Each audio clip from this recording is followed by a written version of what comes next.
नमस्कार दोस्तों, हमारे चैनल में आप सभी का स्वागत है। आज की कहानी है समय का पहिया। पंकज बेशर्मी से अपनी माँ देवंती जी से बोलते जा रहा था, माँ तुम अपना सामान पैक कर लो और अपने तीनों बेटियों को लेकर मेरे घर से निकल जाओ।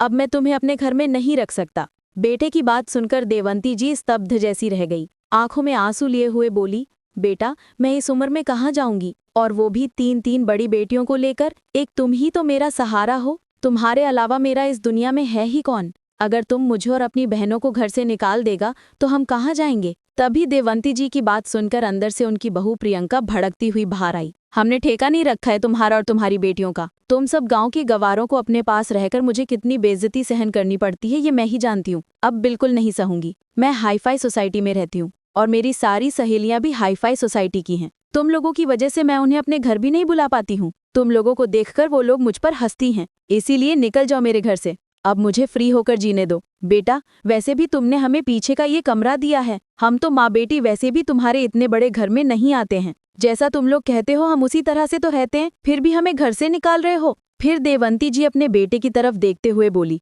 बेटा तुम्हारे बाबूजी के जाने के बाद एक तुम लोग ही तो अपनी बहनों का सहारा हो, और भूल गए क्या कि तुम्हारे बाबूजी के मरते समय तुमने उनसे वादा किया था कि अपनी माँ का ख्याल रखोगे, बहनों की पढ़ाई पूरी करवाओगे और उनकी शादी भी करोगे। और मुझे भी तो यही कहकर तुमने गांव की जमीन जायदाद को बेच दिया कि मुझे और अपनी बहनों को शहर में रखोगे। इसी वजह से मैं तुम्हारे कहने पर गांव का घर और जमीन दोनों बेच दिया कि चलो इसके पिताजी के बाद बड़ा भाई है अपनी बहनों को संभालने के लिए। लेकिन तुम अपनी सारी जिम्मेदारियों से पीछा छुड़ाना चाहते हो। अब तो हम गांव भी वापस नहीं जा सकते, क्योंकि ना तो घर बचा है और ना ही जमीन।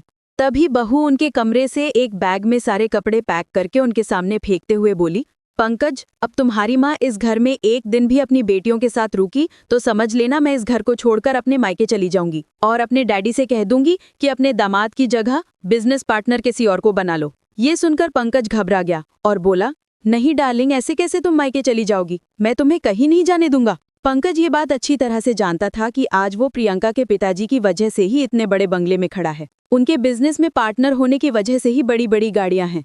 ये सारी शानो शौकत प्रियंका के पिता की वजह से ही है।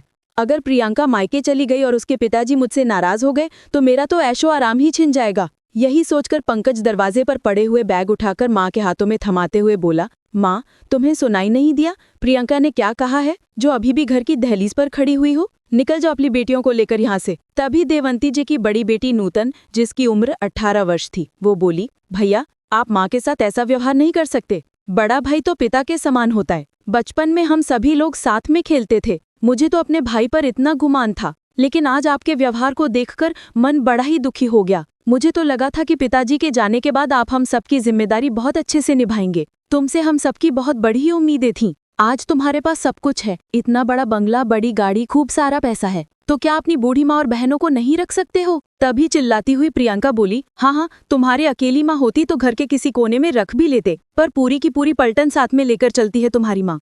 अब तीन तीन बेटियों को रखना हमारे बस की बात नहीं है। हमने इधर कोई धर्मशाला नहीं खोल रखी है जो तुम लोगों को अपने घर में रखेंगे। इसीलिए अब तुम लोग मेरे घर से निकल जाओ। ये घर मेरे डैडी का दिया हुआ है, इसमें सिर्फ मेरा और मेरे पति का हक है। दरअसल प्रियंका को यही चिंता थी कि कहीं ऐसा न हो उसका पति पंकज अपनी माँ और बहनों के प्यार की वजह से कहीं पिघल ना जाए और उनके पढ़ाई लिखाई के खर्चा और शादी ब्याह के खर्चा उठाने के लिए तैयार ना हो जाए। इसीलिए प्रियंका ने पहले ये प्लान बना लिया कि माँ बेटियों को घर से निकालना ही बेहतर है, और पंकज को भी अपनी माँ और बहनों से पैसा और शानो शौकत ज्यादा प्यारा था।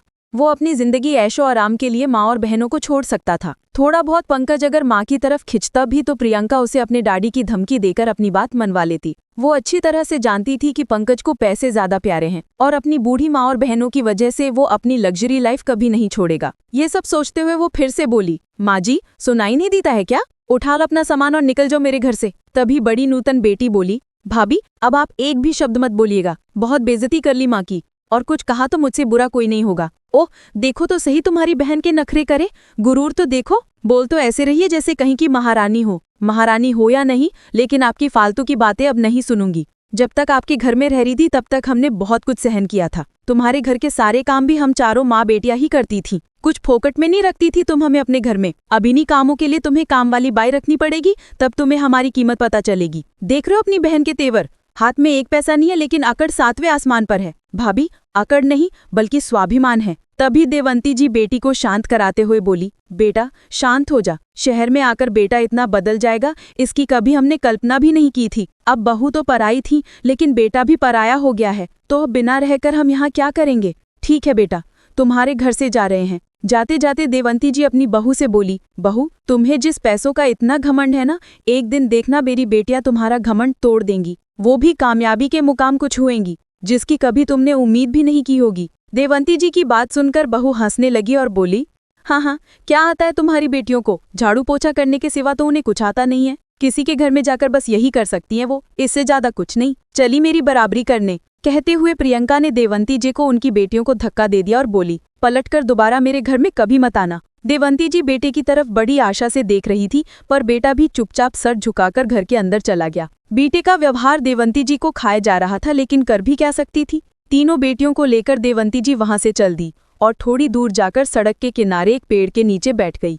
तभी सबसे छोटी बेटी प्रिया रोने लगी और बोली, माँ अब हम कहाँ जाएंगे, कहाँ रहेंगे, क्या हमें इसी पेड़ के नीचे रहना होगा। बेटी की बात सुनकर देवंती जी ने अपनी तीनों बेटियों को गले से लगा लिया और हिम्मत देते हुए कहने लगी, नहीं बेटा, एक दिन हमारा अपना घर भी होगा, हम भी अपने घर में शान से रहेंगे, सारे सुख सुविधा होगी, कोई कमी नहीं होगी हमारे पास भी।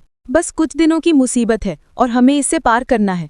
सुख दुख सबकी जिंदगी में आता है बेटा, अभी हमारा अच्छा समय नहीं चल रहा है, भगवान हमारे परीक्षा ले रहे हैं। तभी तो 5 महीने पहले तुम्हारे पिताजी हमें छोड़कर चले गए और अब तुम्हारे भैया ने भी हमें छोड़ दिया, लेकिन ये समय भी बीत जाएगा और एक दिन देखना हमारा समय भी आएगा। इस तरह से अपनी बेटियों को देवंती जी हिम्मत दे रही थी। देवंती जी की हिम्मत की वजह से ही उनकी बेटी नूतन भी बड़ी ही हिम्मत वाली थी। शाम होते होते सबको भूख लगने लगी। माँ इधर आसपास कुछ दिखाई नहीं दे रहा, जब से भैया के पास शहर में आए हैं तब से भैया हमें कहीं लेकर भी नहीं गए, जिससे शहर में हमारे को जान पहचान हो जाए। पास में ही किसी मंदिर की घंटी की आवाज आ रही थी, चलो उधर ही चलते हैं, हो सकता है उधर हमें कुछ खाने को मिल जाए। देवंती जी अपनी बेटियों को लेकर मंदिर की तरफ चल पड़ी। देखा तो मंदिर में भगवान की दया से भंडारा हो रहा था। देवंती जी बेटियों के साथ भंडारे का भोजन करने लगी और भगवान का लाख लाख शुक्र करने लगी कि आज तो मुझे तुम्हारे ऊपर भरोसा हो गया है, तो किसी को भी भूखे नहीं सोने दे सकता। 1-2 दिन तो देवंती जी के मंदिर में ही वहां का प्रसाद खाकर निकल गया,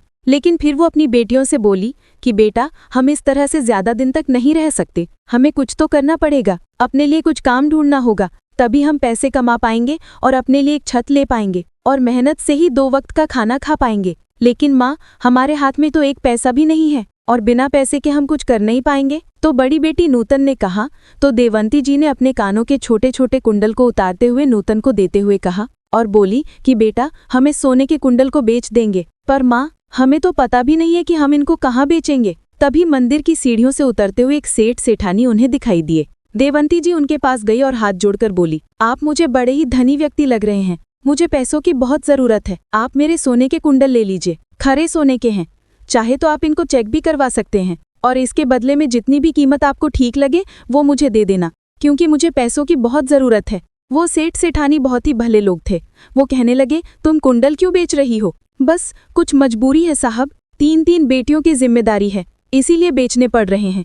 इतना कहते कहते देवंती जो की आंखों में आंसू भर आए। कहाँ है तुम्हारी बेटियां? सेठानी ने पूछा तो देवंती जी ने सीढ़ियों पर बैठी हुई अपनी तीनों बेटियों की तरफ इशारा किया। सेठ जी पूछने लगे कि तुम इन पैसों से क्या करोगी? इससे तो कुछ दिनों का ही खर्चा चलेगा, मैं सब्जी का ठेला खरीद लूंगी और अपनी बेटियों के साथ सब्जी बेचूंगी। सेठ सेठानी देवंती जी की मजबूरी को बहुत अच्छी तरह से समझ रहे थे। बेचारी 3 बेटियों को लेकर कहाँ जाएगी? वो कुंडल खरीदने के लिए तैयार हो गए और उसके बदले में उन्हें 10,000 रुपए दे दिए। 2 दिन बाद सेठ सेठानी फिर से मंदिर आए तो देखते हैं कि देवंती जी ने मंदिर के पास ही एक सब्जी का ठेला लगाया हुआ था, जिस पर सभी ताजी सब्जियां रखी थीं। अपनी बेटियों के साथ सब्जियां बेच रही थी। देवंती जी की ईमानदारी को देखकर सेठ सेठानी उनके पास गए। उन्हें देखते ही देवंती जी बोली, अरे साहब बताओ आपको क्या सब्जी चाहिए?